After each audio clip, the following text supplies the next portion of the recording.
শুক্রবার জাতীয় বিজ্ঞান দিবস পালন করা হয় ত্রিপুরার বিজ্ঞান প্রযুক্তি ও পরিবেশ দপ্তরের উদ্যোগে আগরতলা সুকান্ত একাডেমিতে আয়োজিত আলোচনা সভায় সম্মানিত অতিথি হিসেবে উপস্থিত ছিলেন দপ্তরের সচিব কে শশী কুমার, অধিকর্তা মহেন্দ্র সিং। আলোচক হিসেবে উপস্থিত ছিলেন নর্থ ইস্ট স্পেন অ্যাপ্লিকেশন সেন্টারের বিজ্ঞানী Abinash Kumar Chauhan, national institute of technology Agartala অধ্যাপক Mrinal Kanti Debbarma, techno college of engineering Agartala assistant professor Shaoli Bardhan. এছাড়াও বিভিন্ন কলেজের ছাত্রছাত্রী, শিক্ষক শিক্ষিকারা উপস্থিত ছিলেন।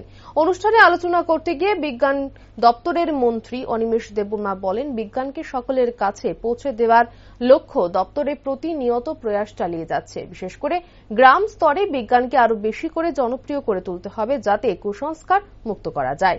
তিনি বলেন, গ্রামেও বিজ্ঞান প্রযুক্তি রয়েছে, শিক্ষার হার বেশি না থাকলেও তাদের মধ্যে বিজ্ঞান দ্বারা প্রযুক্তির সাহায্যে বিভিন্ন মডেল তৈরি করার ক্ষমতা রয়েছে, যার প্রদর্শনী উক্ত অনুষ্ঠানে পরিলক্ষিত করা গেছে। এই ধরনের প্রযুক্তিকে আগামী দিনে বহুল সংখ্যায় রাজ্যবাসীর সামনে তুলে ধরার প্রচেষ্টা থাকবে দপ্তরের বলে জানালেন মন্ত্রী অনিমেষ দেববর্মা।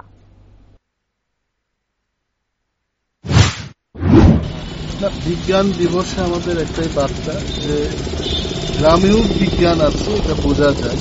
আপনারা স্টলে দেখেছেন যে সাংঘাতিকভাবে কারিগরি বিদ্যায় পারদর্শিতা না থাকার পরেও মহিলারা যেভাবে মডেলগুলো এনেছেন এখানে, এইগুলো আসলে দেখানোর মডেল না, they are doing business with this. তো তাতে বোঝা যায় আমাদের ত্রিপুরায় গ্রামেও অনেক ইনোভেটিভ বিজ্ঞান রয়ে গেছে। এগুলোকে বাইরে কিভাবে মানুষের কাছে নিয়ে আসা যাওয়া যায়, এটাই আমাদের একটা প্রচেষ্টা থাকে আজকে। আমি দপ্তরের মন্ত্রী হিসেবে আধিকারিকরা যারা আছেন ওনাদের বলেছি যে এইভাবে না, আরো বেশি মাত্রায়, আরো গুরুত্ব দিয়ে এটাকে করা উচিত। এবং দেখব বিজ্ঞান দিবস উপলক্ষে নয়, সারা বছরই আমাদের কাছে আছে। এই প্রথমবার আমি বিজ্ঞান দিবসে এলাম এবং মন্ত্রী হিসেবে একটা সুযোগ পেলাম দেখার। বাট কিন্তু আমার চোখে আরো কিছু করার যে বিষয়টা আমি তুলে ধরবো অফিসারদের কাছে।